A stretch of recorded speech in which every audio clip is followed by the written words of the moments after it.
mimi najiuliza, hiyo roho yangu itakapo kwa maleo, nikilala kimya kaburini, itakuwaje siku hiyo ya mwisho? Naimba uhai wangu ni deni, ninatakiwa kumfanyia Mungu kazi, japo nilale nikiwa naye Yesu, napumzika usingizi wa heri. Kwa hivyo ndugu, si eti dunia hii tulipewa kama urithi wetu basi ulale.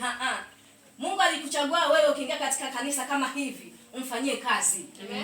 Kwa hivyo tukaweze kumtumikia yeye na kumwabudu yeye kwa roho na kweli. Ni hayo, na tubarikiwe sote.